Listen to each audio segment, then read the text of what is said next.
దేవుడి బిడ్డలమైన మనందరం గమనించాల్సిన విషయం ఏంటనగా, మనం ఇంతగా ఎందుకు ప్రభు అయిన యేసుక్రీస్తుని విశ్వసించడం జరుగుతుంది, ఆయన మందిరానికి రావడం జరుగుతుంది, ఆయన మందిరంలో పాటలు పాడుతూ ఆరాధన చేస్తూ ఈ యొక్క కోరికల్లో పాల్గొనడం జరుగుతుంది అని చెప్పి ఆలోచించినట్లయితే దానికి ముఖ్య కారణం ఏంటంటే ఆయన రాజ్యంలో నేను చేర్చబడాలి. హల్లెలూయా.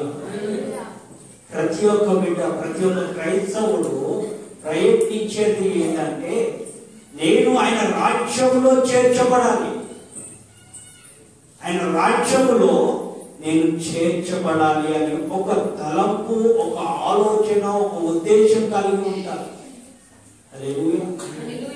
ఈరోజు దేవుడి బిడ్డలమైన మనము ఆయన రాజ్యంలో చేర్చబడాలి అంటే ప్రాముఖ్యమైన కొన్ని విషయాలు ఉన్నాయి. ఆ విషయాలు ఏంటో మనము ఈరోజు జ్ఞానిద్దాం. చదవండి. హెబ్రీయులకు రాసిన పత్రిక 10వ అధ్యాయము 25వ వచనం. హెబ్రీయులకు రాసిన పత్రిక 10వ అధ్యాయం 25వ వచనం.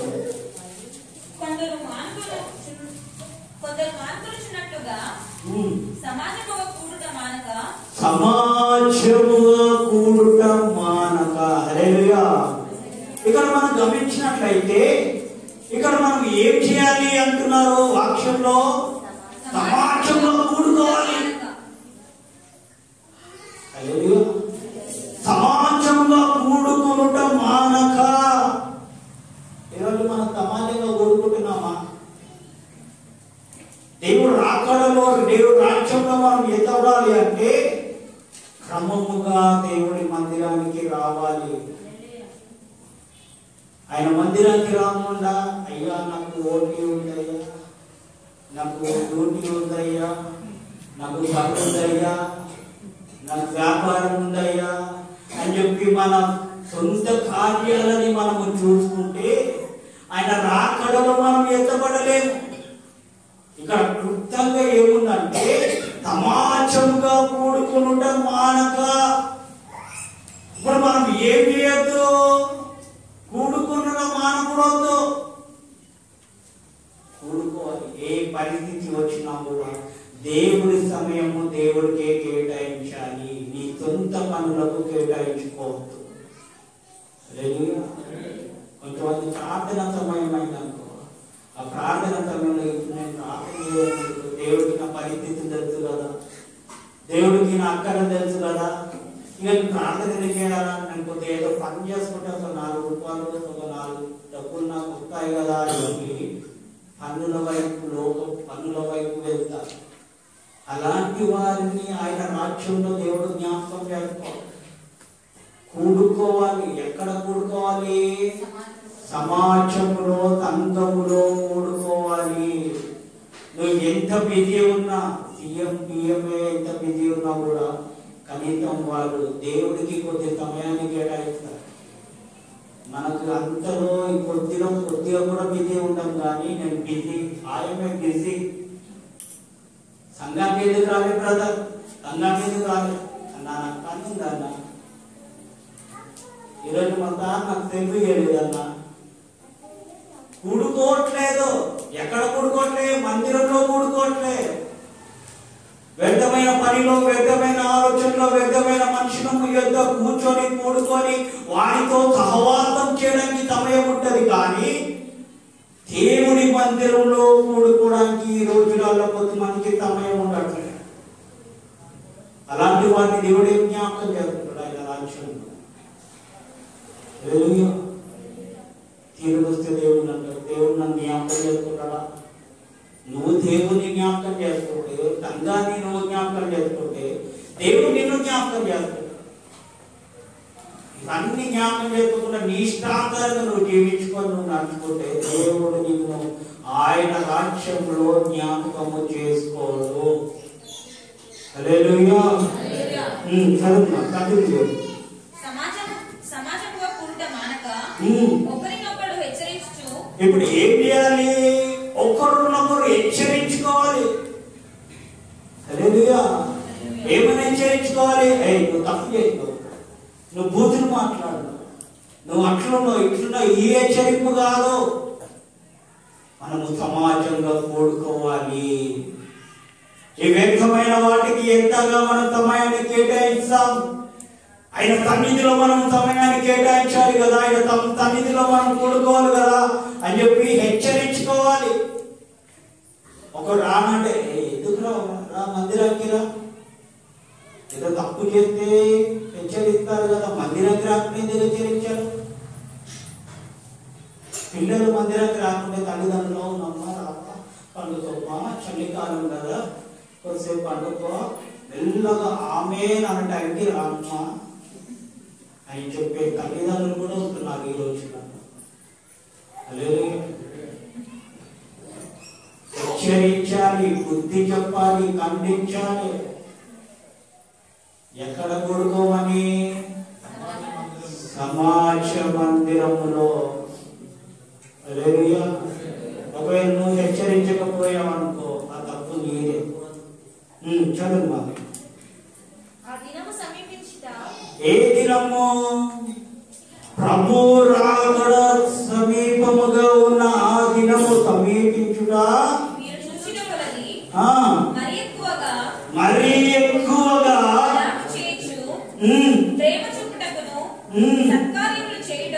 ఇప్పుడు ఇక్కడ మనం గమనించినట్లయితే మరీ ఎక్కువగా ఏం చేయాలంటే మనము ప్రేమ చూపించాలి. హల్లెలూయా. ప్రేమ, ఇతరుల ప్రేమ చూపించాలి, దయ చూపించాలి, కనికరం చూపించాలి. శత్రువులను చూస్తే కళ్ళు కొనుక్కోవడం మానేయాలి. ఒకడు మనకంటే హెచ్చుగా అవుతున్నాడా? ఒకడు మనకంటే గొప్పవాడు అవుతున్నాడా? ఒకరి దేవుడు దీన స్థితిలో నుండి సంపన్న స్థితికి దేవుడు హెచ్చిస్తున్నాడా? వారిని బట్టి ప్రభుత్వ మహిమ కలుగుగాక అని చెప్పి అనాలి. కానీ ప్రేమ చూపించి వాడిని ఇంకా ఎంకరేజ్ చేయాలి. కానీ వాడికి ఎట్లా అవుతుండు, వాడు అట్లా అవుతుండు, వాళ్ళ కుటుంబం అట్లా హెచ్చించబడుతుంది అని చెప్పి ద్వేషాలు పెంచుకోకూడదు.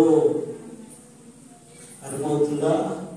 ద్వేషాలు పెంచుకోకుండా, పగలు ప్రతీకారాలు పెంచుకోకుండా ప్రతి ఒక్కరము ఆయన రాకడ సమీపముగా ఉంది కాబట్టి ఒకరిని ఒకరు హెచ్చరించుకొనుచు ఆ దినము సమీపంగా ఉన్నదని ఎరిగి ప్రేమ కలిగి నడుచుకోండి. ఆమేన్. చదువు. సత్కార్యములు. సత్కార్యం అంటే ఏంటి? మంచి కార్యములు, మంచి పనులు, వ్యర్థమైన పనులు కాదు. ఈ రోజులలో మంచి పని చెప్తే ఎవరు జరిగినా కానీ చెడ్డ పనులు చెప్తే మంచి నేర్చుకుంటారు. మంచి మాటలు చెప్పేవాడు 10 మంది ఉన్నా, చెడగొట్టేవాడు ఒక్కడు ఉంటే చాలండి, అంతే చెప్పేస్తాం. ఈ రోజులలో కొన్ని సంఘాలలో కూడా ఆ విధంగానే ఉన్నారు. మైక్ స్విచ్ ఆఫ్ చేసేస్తారు. మరి ఈ రోజులలో సంఘాలలో కూడా అదే విధంగా ఉంటుంది. సంఘమంతా ఐక్యతలో, ఆత్మలో, అభిషేకంలో, పరిశుద్ధాత్మ నడిపింపులో కొనసాగుతున్న సంఘాలలో కొన్ని దురాత్మలు క్రియ చేస్తున్నాయి. అపవాది ఆత్మలు క్రియ చేసి సంఘంలో సమాధానం లేకుండా, సంఘంలో ఉన్న ప్రజల మధ్యలో సమాధానం లేకుండా ఆ ఆత్మ వారిని భ్రమపరుస్తుంది. హల్లెలూయా. మంచి కార్యం, మంచి పనులు చేయాలి. కీడు చేయని వారికి కీడు చేయొద్దు. నేను మోసం చేయని వారికి మోసం చేయొద్దు. నీ పైన నిందలు మోపిన వారికి నిందలు మోపొద్దు. ఏదేమున్నా నా దేవుడు ఉన్నాడు, ఆయన చూస్తున్నాడు. నా దేవుడికి తెలుసు. వారు ఏదో నోరు చదివి ఏదో మాట్లాడారు, వారు ఎట్లనో ఉన్నారు, వారి ప్రవర్తన ఎలా ఉందో ఏదేమైనా దేవుడు చూస్తున్నాడు. హల్లెలూయా. చదువు. ఇప్పుడు ఏం చేయాలా? ఆలోచించుకోవాలి, పురిగొల్చుకోవాలి. అరే ఇప్పుడు నా స్నేహితుడు నశించిపోతున్నాడే, నా రక్త సంతులు నశించిపోతున్నాడే, మా బంధువులు, మా ఇంటి పక్కన ఉన్న వారు, ఇరుగు పొరుగు వారు నశించిపోతున్నారు కదా, వారు నేను ఎట్లయినా రక్షించాలి కదా, వారిని ఎట్లయినా నేను కాపాడాలి కదా, ఆయన రాకడలో ఆయన రాజ్యంలో వారిని చేర్చాలి కదా అని చెప్పి పురిగొల్పుకోవాలి. ఏదైనా ఫంక్షన్కి వెళ్తే అక్క నువ్వు వస్తున్నావా, అన్న నువ్వు వస్తున్నావా, ఏ పట్టి చీర కట్టుకుంటున్నావు అక్క, ఈ విధంగా మాట్లాడడానికి, ఈ విధంగా సమయం కేటాయించడానికి ఉంటుంది. కానీ ఒక వ్యక్తిని ఆయన రాకడలో సిద్ధపరచాలని ఒక మనసు తప్పన నీలో ఉంటుందా? ఇక్కడ చదివిన వాక్యాల్లో మనం క్లియర్ గా ఆలోచించినట్లయితే ఆయన రాజ్యములో మనం సిద్ధపడాలంటే మొదటిగా మనం కూడుకోవాలి, సమాజముగా మందిరంలో కూడుకోవాలి, కూడుకొని ఆయన నామాన్ని మహిమపరచాలి. రెండవదిగా హెచ్చరించుకోవాలి. మూడవదిగా ప్రేమ కలిగి నడుచుకోవాలి. నాలుగవదిగా సత్కార్యము, మంచి పనులు, చెడ్డ పనులు కాదు. కొంచెమందికి మంచి పనులు అన్నా కూడా చెడ్డ పనులాగానే ఆడుతుంది. హల్లెలూయా. చెడ్డ పనులు కాకుండా మంచి పనులు చేయాలి. చివరిగా పురిగొల్పుకోవాలి. అరే నువ్వు ఎందుకు ఇట్లా బలహీనంగా అవుతున్నావు, ఎందుకు మనం మందిరం రాకుండా ఎట్లా పడుతున్నావు, ఎందుకమ్మా నీ పరిస్థితి ఇట్లా ఉంది, నువ్వు రావాలా, మందిరానికి రావాలా, సమాజంగా కూడుకోవాలి, మనం దేవుడి రాజ్యంలో సిద్ధపడాలి అని చెప్పి వారిని పురిగొల్పాలి. మనము ఒక విశ్వాసి సంఘానికి రాలేదంటే వారిని పోయి మనం పురిగొల్పి ఆయన వారిని బలపరిచి మనం సంఘానికి నడిపించారు. కానీ మంచి పని చేస్తున్నావు, నువ్వు మంచి పని చేస్తున్నావు, సంఘానికి రాకుండా మంచి పని చేస్తున్నావు. కొంచెం విశ్వాసులు ఏ విధంగా ఉంటారు, మేసే కాలేదని ఏం చెప్పేస్తుందంట. కొంచెమంది ఆత్మీయంగా మేస్తున్న వారు కొద్దిగా బలహీనంగా అయిపోయారు అనుకో, పూసే కాకి పోతుంది. నువ్వు పోతలేవా, నేను కూడా పోతే నిజంగా పాస్టర్ ఇట్లా చెప్తారు, అట్లా చెప్తారు, తగ్గతులు ఇట్లుంటారు, దాన్ని పట్టించుకోవాలి, ఏం చేయాలి. చెడిపోయే వారిగా ఉండొద్దు, స్థిరపరిచే వారిగా ఉండాలి. ఎక్కడ? మందిరంలో. హల్లెలూయా. రెండో విషయాన్ని మనం గమనించినట్లయితే మార్కు సువార్త 16వ అధ్యాయము 16వ వచనం. నమ్మి బాప్తిస్మం పొందినవాడు రక్షింపబడును, నమ్మని వానికి శిక్ష విధింపబడును. హల్లెలూయా. ఈ వాక్యంలో మనం ఆలోచించినట్లయితే నమ్మి బాప్తిస్మం పొందినవాడు రక్షించబడతాడు. మొదటిగా నువ్వు సంఘంలో స్థిరపరచబడాలి. రెండవదిగా నువ్వు ప్రభు అయిన యేసుక్రీస్తు యందు స్థిరమైన విశ్వాసము, నమ్మకము కలిగి నువ్వు జీవించాలి. మూడవదిగా నువ్వు బాప్తిజం తీసుకోవడానికి సిద్ధపడి ఉన్నావు. హల్లెలూయా. ఈ యొక్క మూడు అనుభవాలు మన జీవితంలో ఉండాలి. నమ్మాలి, విశ్వసించాలి. ఎక్కడి నుండి రక్షిస్తాడంటే ఆయన ఈ యొక్క లోకపు పాపంలో నుండి, లోకపు అపవిత్రతలో నుండి, ఆ అగ్ని గుండములో మనము పడకుండా మనల్ని ఆయన రక్షించి ఆయన రాజ్యంలో జ్ఞాపకం చేసుకుంటాడు. హల్లెలూయా. అది ఎవరికి అంట? సమాజంలో కూడుకున్న వారికి, నమ్మిన వారికి, బాప్తిజం తీసుకున్న వారు. ఈరోజు బాప్తిజం తీసుకున్నావా అమ్మా అంటే ఏమైంది, ఇంకా ఎంజాయ్. ఏం చేయాలి? నేను ఎంజాయ్ చేయాలి. కొంతమంది మా అయ్యలు ఉన్నారు, అమ్మలు ఉన్నారు, సభైన యేసుక్రీస్తుని నమ్ముతున్నారు కానీ రక్షణ పొందుతలేరు. వారిని దేవుడు ఎప్పుడు దర్శిస్తాడు? హల్లెలూయా. రెప్పపాటున ఆయన రాకడ సమీపంగా ఉంది. ఒకవేళ నువ్వు బాప్టిజం తీసుకోకపోయావు అనుకో, నువ్వు విడవబడతావు, రక్షణ పొందిన వారు ఎత్తబడతారు. నీ పరిస్థితి ఏంటి? ఆ అగ్నిలో, ఆ ఒక నరకములో వేదన, రోదన, అగ్ని ఆరదు, పురుగు చావదు అన్నట్లు నీ జీవితం అంతా అక్కడ కాల్చబడుతుంది. సమయం ఉన్నప్పుడే, దేవుడు నీతో మాట్లాడుతున్నప్పుడే రక్షణ పొందుకో.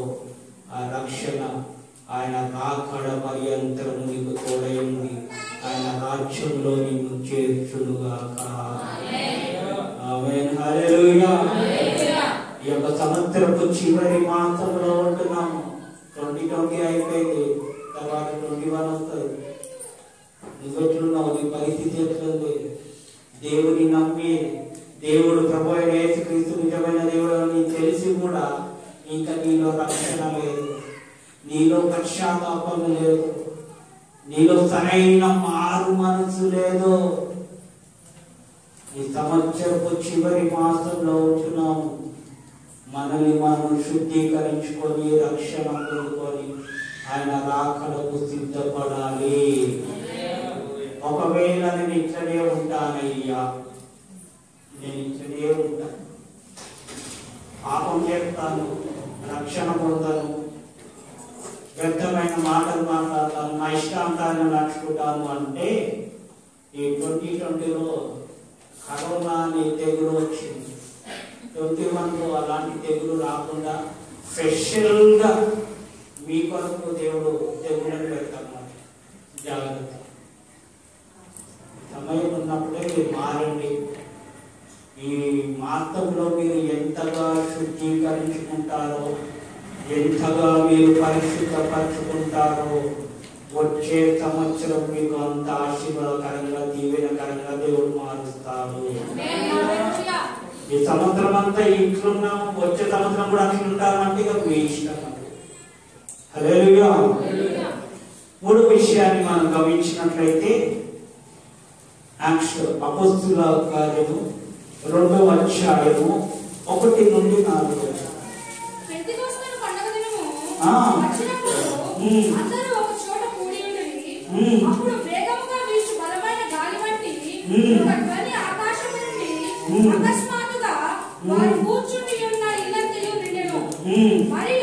మరియు అగ్నిజ్వాలల వంటి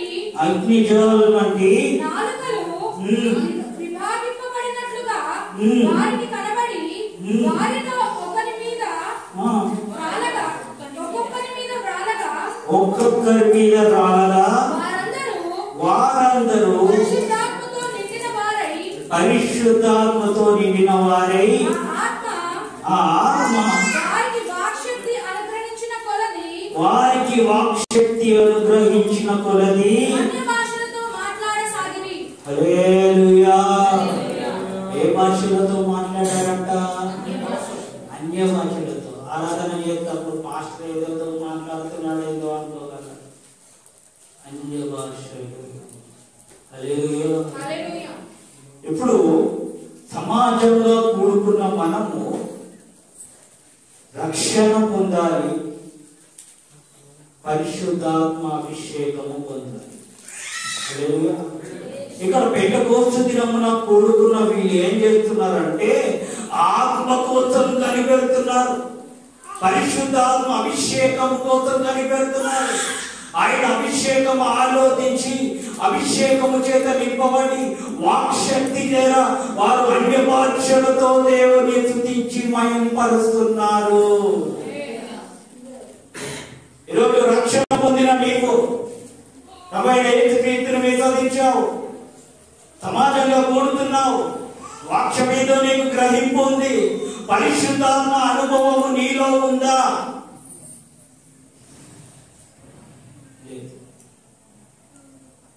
ఎలా ఎత్తబడతావు? హల్లెలూయా. పరిశుద్ధాత్మ అభిషేకము నీలో ఉండాలి. ప్రకటన గ్రంథంలో ఆత్మయు పెళ్లియు పెళ్లి కుమార్తెయు రమ్ము. హల్లెలూయా. ఇప్పుడు ఏ ఆత్మ? పరిశుద్ధాత్మ పొందుకు. పొందుకున్న పెళ్లి కుమార్తె సంఘము, దురాత్మ పొందుకున్న సంఘం కాదు.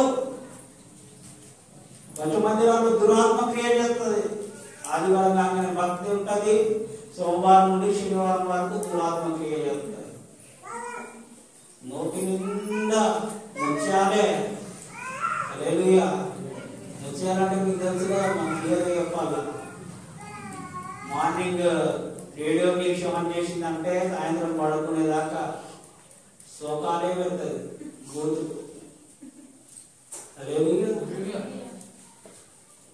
అభిషేకము చేత నింపబడిన సంఘముగా మనం ఉండాలి. పరిశుద్ధాత్మ అభిషేకం మనలో రగలాలి. అన్య భాషలతో మాట్లాడాలి. ఆ భారము నీలో ఉండాలి. అయ్యా నేను ఎంత ప్రయత్నించినా ఆత్మ నా మీకి రావట్లేదయ్యా, పరిశుద్ధాత్మ దేవుడు నన్ను దర్శించట్లేదయ్యా అంటే కాదు, కన్ని పెట్టు. ఆమేన్. ఏదో ఉద్యోగం కోసం కనిపెడతావు కదా, ఎగ్జామ్స్ రాత్రి ఎగ్జామ్స్ రిజల్ట్ కోసం కనిపెడతావు కదా, నీ కుటుంబాన్ని దేవుడు రక్షించాలని చెప్పి కనిపెడతావు కదా, నీకు ఒక రోజు మంచి రోజు వస్తుందేమో అని చెప్పి నువ్వు కనిపెడతావు కదా. పరిశుద్ధాత్మ కోసం ఎందుకు నువ్వు కనిపెట్టట్లేదు? పరిశుద్ధాత్మ కోసము కనిపెట్టాలి. వాళ్ళు అక్కడ కూడుకొని కనిపెడుతూ ఉన్నప్పుడు ఆకాశంలో నుండి బలమైన గాలి వేగముగా దిగి వచ్చి గాలి ఏమైంది? పరిశుద్ధాత్మ చేత వాళ్ళు నింపబడి అన్య భాషలతో దేవుని మహిమపరిచారు. హల్లెలూయా. ఇలాంటి వారికి పరలోక రాజ్యము లేదా రక్షణ పొందాము, చెట్టుకు వచ్చినాము, కూడుకుంటున్నాము, వాక్యం అవుతున్నాం, పాటలు పాడుతున్నాం, ఆమేన్ అంటే ఆమేన్ అంటున్నాము, స్తోత్రం అంటే స్తోత్రం అంటున్నాము. అన్న వాళ్ళకు పరలోక రాజ్యము కాదు. సమాజంగా కూడుకోవాలి, రక్షణ అనుభవం పొందాలి, పరిశుద్ధాత్మ అభిషేకము పొందుకోవాలి. హల్లెలూయా. నాలుగవది అన్య భాషలతో దేవుని మహిమపరచాలి. దేవుడు మనందరినీ ఆ విధంగా మార్చుగాక. ఆమేన్. హల్లెలూయా. ఇంకొక విషయాన్ని మనం గమనించినట్లయితే మొదటి కొరింథీయులకు రాసిన పత్రిక 11వ అధ్యాయము 26వ వచనం. మీరు ఈ రొట్టెను తిని పాత్రలోని త్రాగునప్పుడల్లా ప్రభువు వచ్చే వరకు ఆయన మరణమును ప్రచురించుదురు. హల్లెలూయా. ఇప్పుడు ఐదో విషయం ఏంటంటే ఈ యొక్క రొట్టెని తిని, ఏ రొట్టెని? ప్రభు శరీరము అని గ్రహించి ఈ యొక్క రొట్టెని తిని ఈ యొక్క పాత్రలో పాలు పొందిన ప్రతి వారు ఆయన రాజ్యములో చేర్చబడతారు. కొంతమంది బల్ల వ్యాక్సిన్ తీసుకుంటారు, రక్షణ పొందుతారు, కానీ బల్లలోకే పెట్టారు. ప్రభు బల్లలో పాలు పొందారు. ఈ మొక్కలు బాగా చేస్తున్నాడు ఎప్పుడు. హల్లెలూయా. ప్రభు బల్లలో పాలు పొందరు. ఆ బల్లలో పాలు పొందేటప్పుడు కూడా కొంతమంది ఎలా పాలు పొందుతారంటే ఉదయకాలం అంతా కూతురు మాట్లాడతారు, కరెక్ట్ బల్ల ఇచ్చే టైంకి అయ్యా. హల్లెలూయా. పరిశుద్ధపరచుకోవాలి. ఆమేన్. మన హృదయాన్ని, అంతరంగాన్ని మనం పరిశుద్ధపరచుకొని ఈ బల్లలో పాలు పొందాలి. ఏ బల్లలో?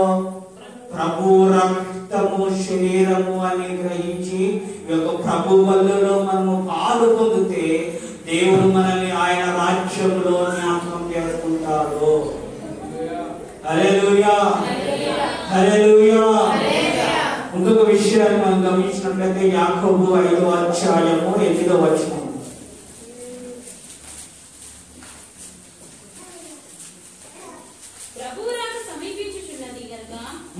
వీరుడు ఓపిక కలిగి ఉండుడి. ఇప్పుడు ఏం సమీపిస్తున్నదమ్మా?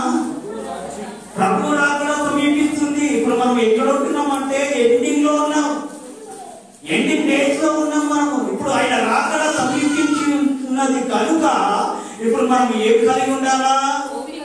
ఓపిక. సాతాను కూడా మనల్ని ఎంత రెచ్చగొట్టాలనుకుంటాడు, వాళ్ళపై యుద్ధాన్ని పంపించాలనుకుంటాడు, వాళ్ళపైన రెచ్చగొట్టి నీతో ఎన్నో మాట్లాడించాలనుకుంటాడు. కానీ నీకు కావాల్సింది ఏంటి? ఓపిక. హల్లెలూయా. ఓపిక కలిగి ఉండండి. ప్రతి విషయంలో తొందరపడకండి. ఎవరో ఏదో అన్నారు, ఏదో మాట్లాడారు, ఏదో నీపైన నిందలు మోపారు అంటే దేవుడికి మహిమ కలుగుగాక. హల్లెలూయా. అనే విధంగా ఓపిక కలిగి మనం నడుచుకోవాలి. కదమ్మా, కంటిన్యూ. మీ హృదయములని ఏం చేయాలి? స్థిరపరచుకోవాలి. ఎక్కడ స్థిరపరచాలి? క్రీస్తు అనే బండ మీద స్థిరపరచాలి. ఆమేన్. ఆ క్రీస్తు అనే బండ పైన మీ హృదయములని ఏ విధంగా? ఓపికతో నేను స్థిరపరచు. ఆయన రాకడ వస్తుంది. శత్రువు నిన్ను ఎంతగానో రెచ్చగొడుతున్నాడు, శత్రువు నీ పైన ఎంతగానో ఒత్తిడి చేస్తున్నాడు, శత్రువు నిన్ను ఎంతగానో నీ యొక్క పరిశుద్ధతని, నీ ఆత్మీయతని పడగొట్టాలని వాడు శత ప్రయత్నాలు చేస్తున్నాడు. నీకు కావాల్సింది ఓపిక. హల్లెలూయా. ఆ ఓపిక కలిగి నీ హృదయాలని క్రీస్తు అనే బండ మీద స్థిరపరచుకో. నీకు విరోధంగా రూపింపబడుతున్న ఆయుధాన్ని ఏది ప్రభు వర్ధిల్లనివ్వడు. హల్లెలూయా. యుద్ధము మనదని చెప్పి మనం యుద్ధానికి వెళ్ళామనుకో, అక్కడ మనకు అపజయం జరుగుతుంది. యుద్ధము ఎవరో అదే దేవుడి యుద్ధం. మనుషులకు మనం కాదు. మనం ఏ పార్టీ వాళ్ళము, ఏ పార్టీ వాళ్ళము, ఎంత మనం యుద్ధానికి వెళ్ళినా కూడా అది దేవుడి చిత్తములో లేనప్పుడు అక్కడ మనకు అపజయమే కలుగుతుంది. అపవాదితో మనం పోరాడుతుంది. ఎవరితో అంటే ఆకాశమందున్న దురాత్మ శక్తులతో మనము పోరాడుతున్నాము. పెళ్లి కుమార్తె సంఘంగా సిద్ధపడుతున్న మనము ఇప్పుడు పోరాడుతున్నది మనుషులతో కాదు, అధికారులతో కాదు, రాజ్యులతో కాదు, ప్రధానమంత్రితో కాదు, ఆకాశమందున్న దురాత్మ శక్తులతో ఇప్పుడు మనము పోరాడుతున్నాము. ఎందుకు? వాటితో మనకు పోరాటం ఎందుకు అంటే ఆయన రాకడలను పెళ్లి కుమార్తె సంఘంగా సిద్ధపడుతున్నావు కాబట్టి. నువ్వు పెళ్లి కుమార్తె సంఘంగా సిద్ధపడుతున్నావు అని సాతానుగాడు నిన్ను భ్రమపరిచి, నిన్ను మోసం చేసి, నీకు రెచ్చింపు, ఒక హోదా, ఒక ఘనత ఇవన్నీ చూయించి ఆత్మీయతలో నిన్ను పడగొట్టాలని ఒక ప్రేరేపణ కలిగి వాడు నడుస్తున్నాడు. ఈరోజు మన పరిస్థితి ఎట్లా అవుతుంది? హల్లెలూయా. సాతానుగాడు తొందరగా తొందరగా మాట్లాడేస్తాం.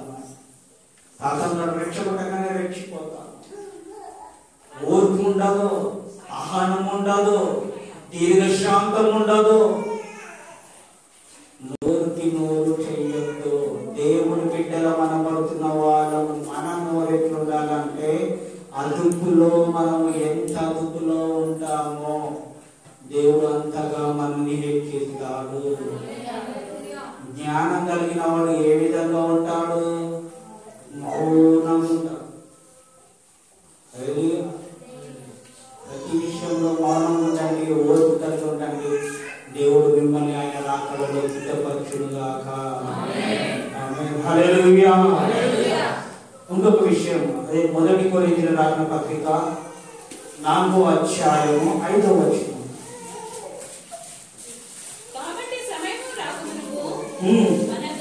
అనగా ఇప్పుడు ఎట్లా అంటే ఎప్పటి వరకు అంటే అమ్మాయి ప్రభు వచ్చేంత వరకు మనం ఇప్పుడు ఏం చేయొద్దట? తీర్పు తీర్చొద్దు. ఇప్పుడు నువ్వు తీర్పు తీరుతున్నావు అనుకో, హల్లెలూయా, క్లియర్ వినాలి. ప్రభు వచ్చేంత వరకు వేటిని గురించి తీర్పు తీర్చదు. వేటిని గురించి అంటే అర్థమైంది, ఎదుటి వారిని గురించి కూడా తీర్పు తీర్చదు. ఎదుటి వ్యక్తి అరే ఇది ఇలాంటోడా, ఈ వ్యక్తి ఇస్తుంటోడా, వీరు ఇలా ఉంటారయ్యా, వీరు అలా ఉంటారయ్యా, వీరి పనులు ఇట్లుంటాయ్యా, వీరి మాటలు ఇట్లుంటాయ్యా అని చెప్పి తీర్పు తీర్చకూడదు. అది ఎప్పటి వరకు? ప్రభు రాకడ సమీపించేంత వరకు నువ్వు తీర్పు తీర్చదు. ఫస్ట్ మనం చూసుకోవాలి. ఒకవేళ మనం ఒక వ్యక్తికి చూస్తున్నాం అనుకో, మిగతా ఫింగర్స్ మనం చూపిస్తాయి. అర్థమవుతుందా? ఎదుటి వాడిని తీర్పు తీర్చేటప్పుడు మనల్ని మనం తగిలి చేసుకోవాలి. మన స్వభావాలను మనం మార్చుకోవాలి, మన పద్ధతులను మనం మార్చుకోవాలి, మన అలవాట్లను మనం మార్చుకోవాలి, మన మాటలను మనం మార్చుకోవాలి. మనమే చక్కగా ఉంటాం, మన జీవితమే చక్కగా ఉండదు. ఎక్కడైనా బొమ్మలాగా అట్లనే ఉంటుంది మన జీవితము. తీర్పు తీర్చేదైతే వాడది ఇష్టం, ఇది వాడి ఇంట్లో అట్లా తీర్పు తీర్చకండి. ఎవరైతే తీర్పు తీర్చకుండా ఉంటారో ఎదుటి వారికి ఆయనని ఆయన రాజ్యంలో జ్ఞాపకం చేసుకుంటారు. హల్లెలూయా. ఇక్కడ మనం మత్తయి సువార్తలో గమనించినట్లయితే నువ్వు ఏ కొలతతో నువ్వు కొలుస్తున్నావో, ఏ తీర్పు నువ్వు తీరుస్తున్నావో అదే కొలత ఇప్పుడు ఎవరికి ఉంటుంది?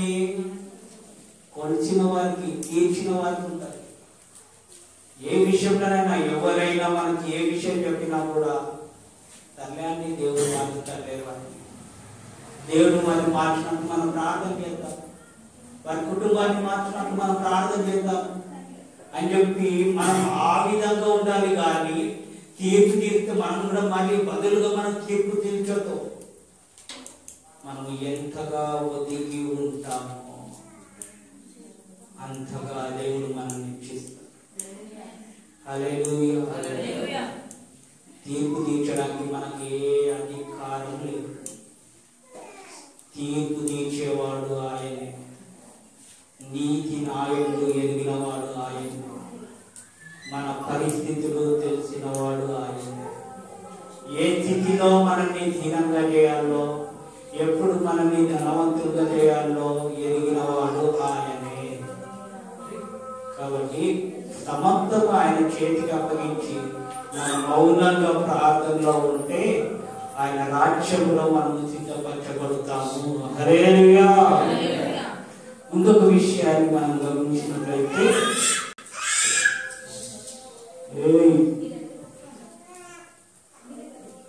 తిమోతి 2వ తిమోతిలో పత్రిక 4వ అధ్యాయం 2వ వచనం. ఇప్పుడు ఏం చేయాలి?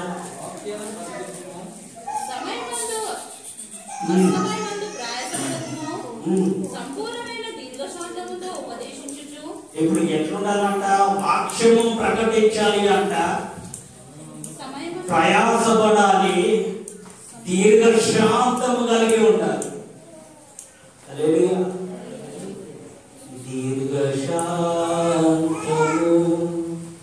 నీ కాడిని మోయుచు నేర్చుకొందునే. హల్లెలూయా. దీర్ఘశాంతం ఎన్ని పరిస్థితులు వచ్చినా కూడా దీర్ఘశాంతం కలిగి ఉండాలి. ఆయన వాక్యాన్ని ప్రకటించాలి. సంపూర్ణమైన దీర్ఘశాంతముతో ఉపదేశించుచు ఖండించుము, గద్దించుము, బుద్ధి చెప్పుము. ఎందుకనగా జనులు హితబోధన సహింపగా దురద చెవులు గల వారై తమ స్వకీయ దురాశలకు. ఇప్పుడు ఏ చెవులు అంటారమ్మా? దురద చెవులు. అంటే హిత బోధ అంటే మంచి బోధ, ఉన్నత బోధ, ఉన్నత ఉపదేశము బోధిస్తుంటే కొంచెం మందికి ఏమంటే దురద చెవులు. అది మనం ఖండిస్తూ బుద్ధి చెబుతూ హెచ్చరిస్తూ వారిని ప్రభు రాకడ పెళ్లి కుమార్తె సంఘంగా సిద్ధపరిచే ఒక బోధలో మనము నిలబడాలి. ఇతర బోధలో కాదు. వాక్యం చెప్పేటప్పుడు ఎవరికైనా బాడీ ప్రజెంట్ మైండ్ అంతా ఆబ్సెంట్ అన్నట్టు ఉండదు. విన్న వాక్యము ద్వారా, బోధిస్తున్న వాక్యము ద్వారా దేవుడు నాతో ఏం మాట్లాడుతున్నాడు, హల్లెలూయా. దేవుడు నాతో ఏ విధంగా దర్శించబోతున్నాడు అని చెప్పి ఒక గ్రహింపు కలిగి నడుచుకోవాలి. ఇక్కడ వాక్యం వీడు వింటారు, వాక్యం వింటారు, ముద్ద పెట్టినానో ఆ కర్ర బిల్లి ఇంటి చుట్టుముట్టే తిరుగుతుంది. ప్రార్థన అయిపోయినా కూడా నిజమా అనుకున్నా దాన్ని మూత పెట్టినో లేదో, గ్యాస్ బంద్ చేసినానో లేదో, అప్పుడు ఈ టైంకి ఇంటికి వస్తానో వచ్చిందా లేదా, అదే బాడీ ప్రజెంట్ మైండ్ ఆబ్సెంట్ ఉండదు. వాక్యము చెప్పేటప్పుడు వాక్యము మీదనే మనసు ఉండాలి. పిల్లలు అలాగైతే పిల్లల్ని చూడదు, అదే పిల్లలు అలాగైతే తల్లిని నాకు తీసుకోవడానికి ఆ బరువు బాధ్యత తల్లిలకు అప్పగించాడు దేవుడు, అందరికి అప్పగించాడు. హల్లెలూయా. ఇక్కడ మనం చూసినట్టయితే వాక్యాన్ని బోధించే విధంగా మనం మార్చబడాలి. పాస్టర్ కదండి ఆయన చెప్పుకోవడానికి మీ చేతులు దులుపుకోవడం కాదు. మీరు ఫస్ట్ బయట వారిని దులిపి తర్వాత లోపల తీసుకొస్తే వారి లోపల ఉన్న అంతరంగం ముందున్న పాపం ఏందో పరిశుద్ధాత్మ దేవుడు మా ద్వారా దొరుకుతాడు. వాక్యాన్ని బోధించాలి. అయ్యోలాంటి టైం ఇప్పుడైతే వాక్యాన్ని బోధించాలి, వాక్యాన్ని ప్రకటించాలి. నశించిపోతున్న ఆత్మలు ఎన్నో ఉన్నాయి. నశించిపోతున్న నీ స్నేహితులు ఎంతమంది ఉన్నారు, నీ రక్త బంధువులు ఎంతమంది ఉన్నారు. వారందరికీ నువ్వు వాక్యం చెప్తున్నావా, వాక్యాన్ని బోధిస్తున్నావా? నేను ఒక్కొని పరలోక రాజ్యంలో ఉంటే చాలు, నేను ఒక్కొని పరలోక రాజ్యంలో ఉంటే చాలని చెప్పి నువ్వు అనుకుంటున్నావా? ఇతరులు మార్చబడాలని చెప్పి వారిని హెచ్చరిస్తూ బుద్ధి చెబుతూ ఖండిస్తూ దేవుడి వాక్యము అనే సువార్తని నీ భుజముల పైన మోసుకొని నువ్వు ఆయన రాకడ వరకు కొనసాగాలి. హల్లెలూయా. ఇంకొక విషయాన్ని మనం గమనించినట్లయితే మొదటి తెస్సలోనికీ రాసిన పత్రిక 4వ అధ్యాయము 16 నుండి 18 వరకు. ప్రధాన దూత శబ్దముతోను దేవుని పూరతోను పరలోకము నుండి ప్రభువు దిగివచ్చును. ఇప్పుడు ఎట్లా దిగి వస్తాడైనా? ఆర్భాటముతోను ప్రధాన దూత శబ్దముతోను దేవుని పూరతోను ప్రభువు పరలోకములో నుండి దిగి వస్తాడు. క్రీస్తునందుండి మృతులైన వారు మొదట లేతురు. ఆ మీదట సజీవులమై నిలిచియుండు మనము వారితో ప్రభువును ఎదుర్కొనుటకును ఆకాశ మండలమునకును నాకు మేఘముల మీద కొనిపోబడుదుము. కాగా సదాకాలము ప్రభువుతో కూడా ఉందుము.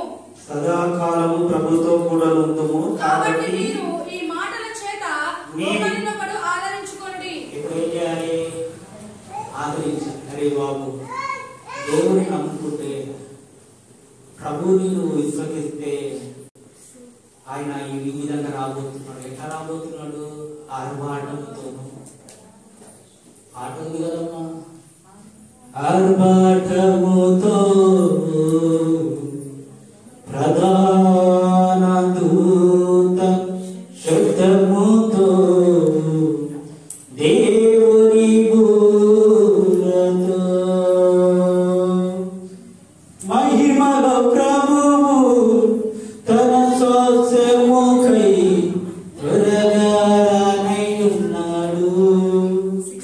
ఎందుకు వస్తున్నాడంటే ఆయన తన స్వాస్యము, తన ప్రజల కొరకు, పెళ్లి కుమార్తె సంఘంగా సిద్ధపడుతున్న ప్రజల కొరకు ఆయన ఆర్భాటంతో ప్రధాన దూత శబ్దంతో దేవుని ఊరితో ఆయన రానే ఉన్నాడు. హల్లెలూయా అని చెప్పి ఇతరులను నువ్వేం చేయాలా?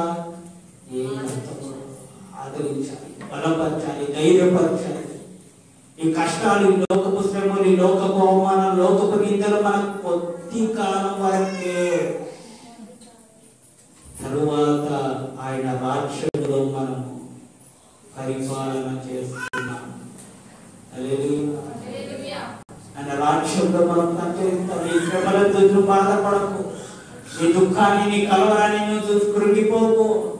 నీకున్న ప్రతి విధమైన బలహీనతలను బట్టి నువ్వు ఏదైనా చేస్తున్నారని చెప్పి నువ్వు నలిగిపోకు.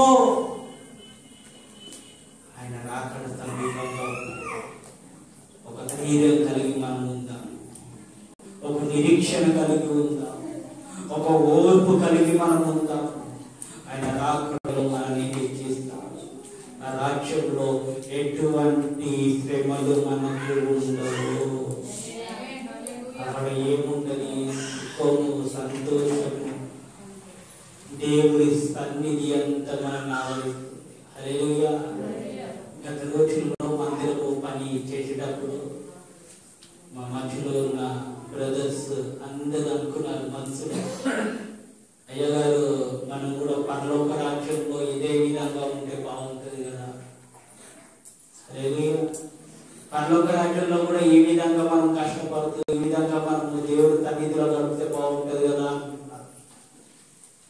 ఆ ఆశని, ఆ కోరికని దేవుడు సిద్ధింప చేయునుగాక. కానీ పరలోక రాజ్యంలో కష్టాలు ఉండవు, పరలోక రాజ్యంలో సుఖం ఉంటుంది. ఆమేన్. అయితే ఈ విషయాలు మనం గమనించాం. ఇంకొక విషయాన్ని మనం గమనించినట్లయితే కొలొసీయులకు రాసిన పత్రిక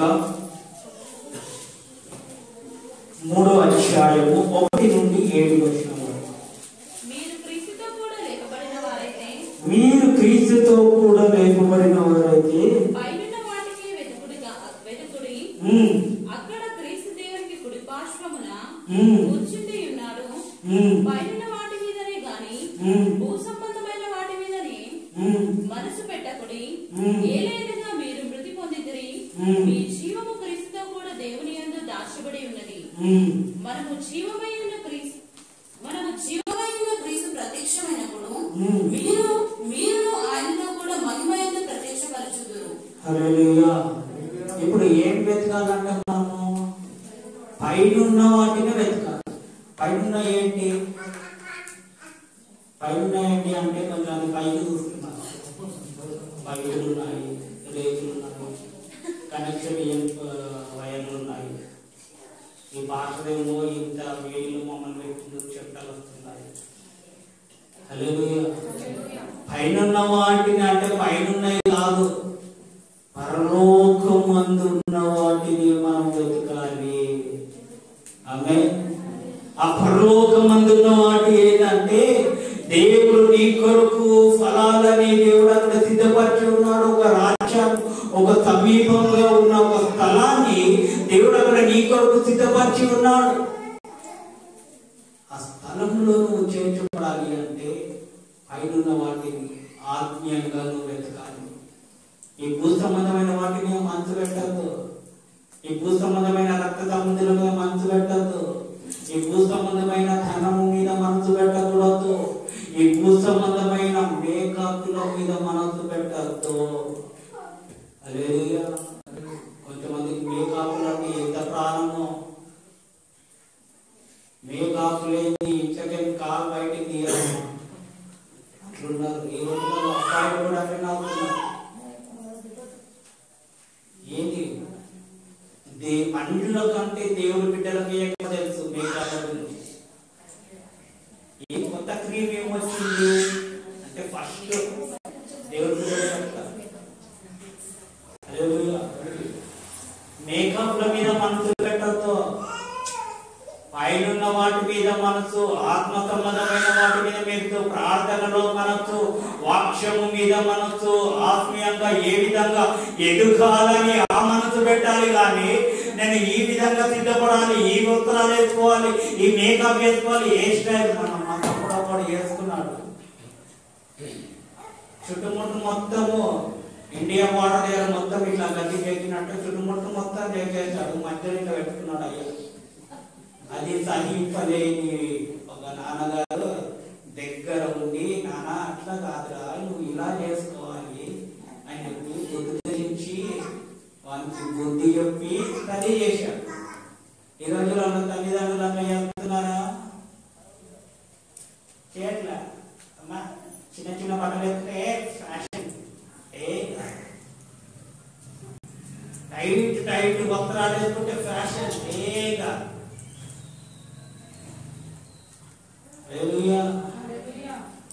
ఏదో ఇక్కడ ఇంజెక్షన్ ఇచ్చేటట్టు ఒక చిరిగిపోయిన ఒకటి వస్తుంది ఈ రోజులలో.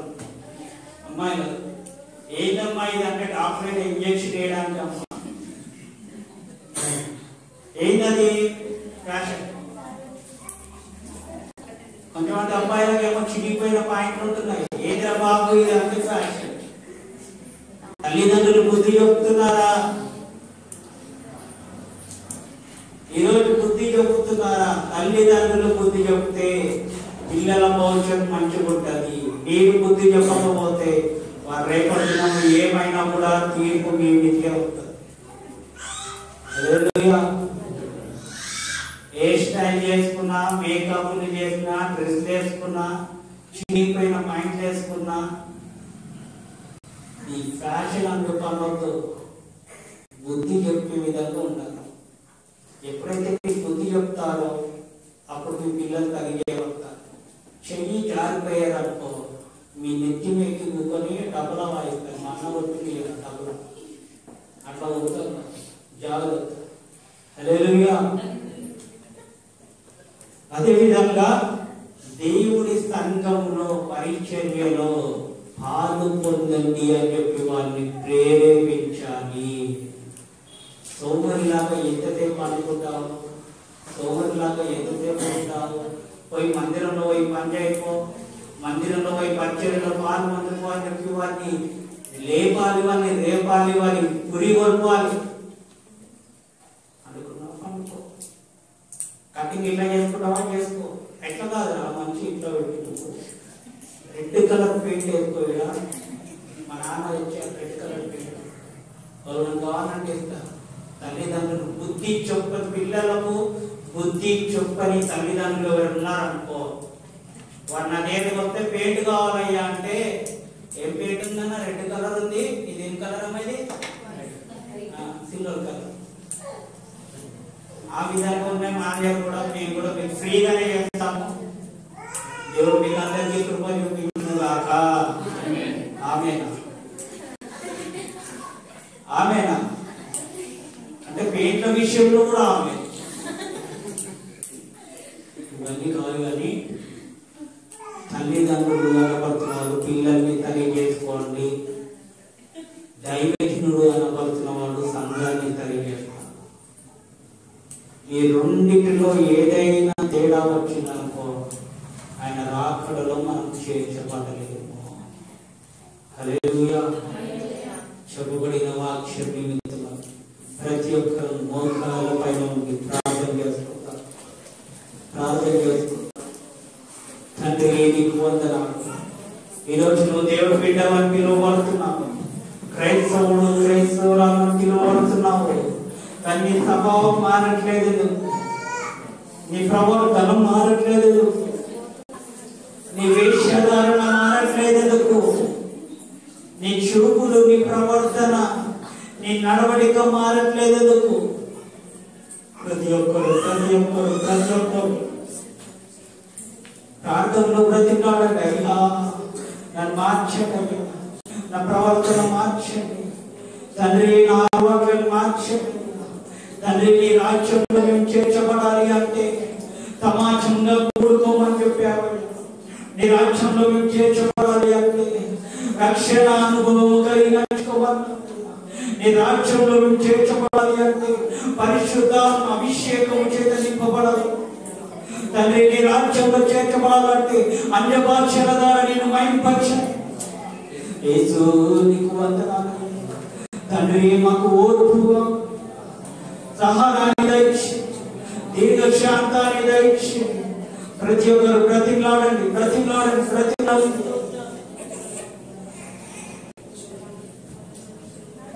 యేసయ్యా నీకు వందనాలు వందనాలు వందనాలు వందనాలు.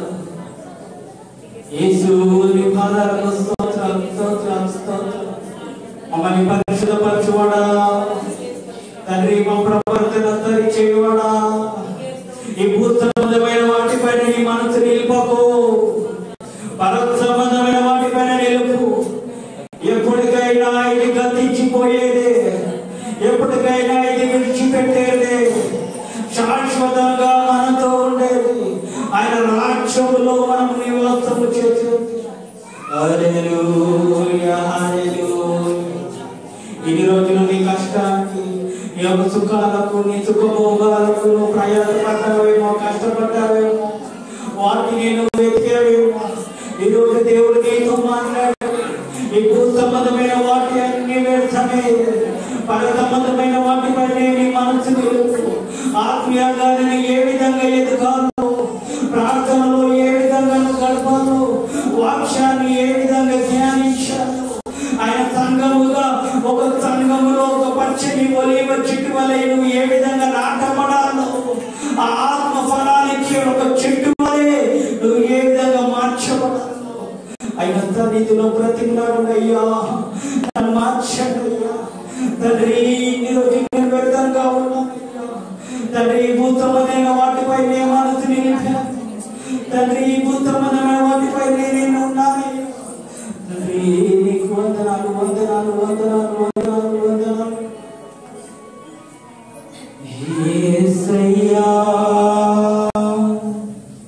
కనికర పూర్ణుడా, మనోహర ప్రేమకు నిలయుడా. యేసయ్యా కనికర పూర్ణుడా, మనోహర ప్రేమకు నిలయుడా. ఆయన కనికర పూర్ణుడు, దయగల దేవుడు, చాలిగల దేవుడు. నువ్వు ఎంత ఘోర పాపము చేసినా కూడా ఆయన సన్నిధిలో నువ్వు పశ్చాత్తాపపడితే ఆయన నిన్ను కనికరించి, నిన్ను శుద్ధీకరించి, నిన్ను పరిశుద్ధపరిచి ఆయన రాజ్యములో నేను జ్ఞాపకం చేసుకుంటా. ప్రతి ఒక్కరు ఆయన రాజ్యం కొరకు సిద్ధపడండి తండ్రి. నీకు వందనాలు వందనాలు వందనాలు. చెప్పబడిన వాక్యం నిమిత్తం మన మధ్యలో లలితమ్మ గారు ప్రార్థన చేస్తారు. లలితమ్మ గారు కొద్దిగా ముందుకు రండి అమ్మా. మైక్ అందరు ప్రతి ఒక్కరు ఏకీభవించారు, కన్ను మూసుకొని ఏకీభవించారు. తండ్రి నీకు వందనాలు వందనాలు వందనాలు వందనాలు. యేసు రాజా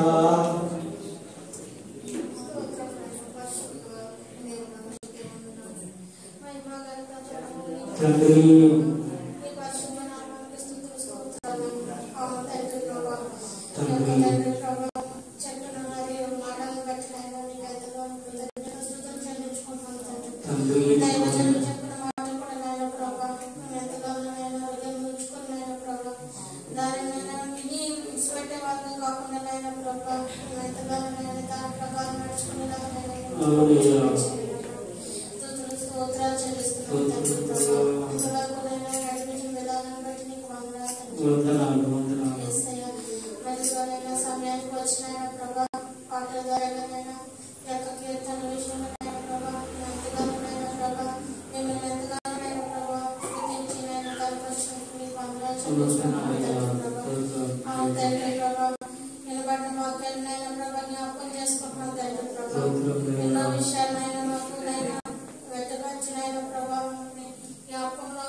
హల్లెలూయా. ప్రతి ఒక్కరు ఇష్టపడినట్లయితే దేవా కృపా శిక్ష సంపూర్ణానికి వందనాలు. కాపాడి మమ్మల్ని ఇంత జీవితంలో కాపాడి నీ అమూల్యమైన లెక్కలలో మీ భద్రపరిచిన విధానం బట్టి పోతరాలు. ఈ యొక్క ప్రార్థన ప్రారంభం నుండి ముగింపు వరకు పరిశుద్ధాత్మ దేవా మీరే ఉండే దేవ తండ్రి నీ నామానికి మహిమగా జరిపించినందుకు గుప్పిలిప్పిన ప్రతి ఒక్క బిడ్డను దీవించండి, ఆశీర్వాదించండి, వారి అవసరాలను మీరు తీర్చండి. దశభాగాలు ఇచ్చిన కుటుంబాలను మీరు జ్ఞాపకం, వారి ఇంట్లో ఏ కొద్దు లేకుండా సమృద్ధిగా మీరు పోషించండి తండ్రి. గుప్పిలిపి ప్రతి ఒక్క కుటుంబాన్ని కూడా ఆకాశ పక్షులని పోషించిన దేవుడు తండ్రి. వారి కుటుంబంలో ఏ ధాన్యానికి కొద్దుగా లేకుండా సహాయం కృప చూపించండి దేవుడు తండ్రి.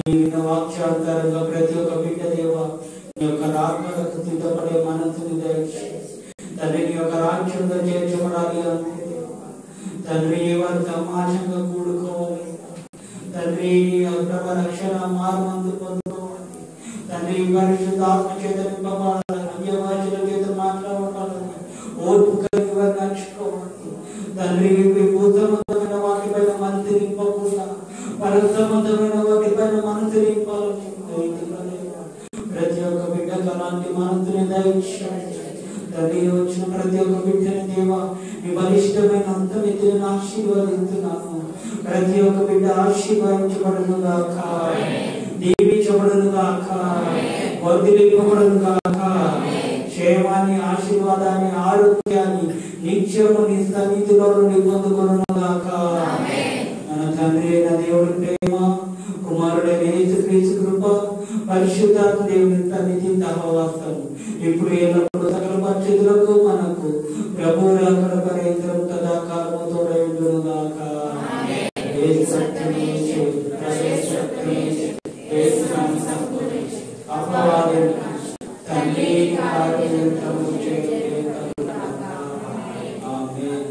హల్లెలూయా. మీ అందరికీ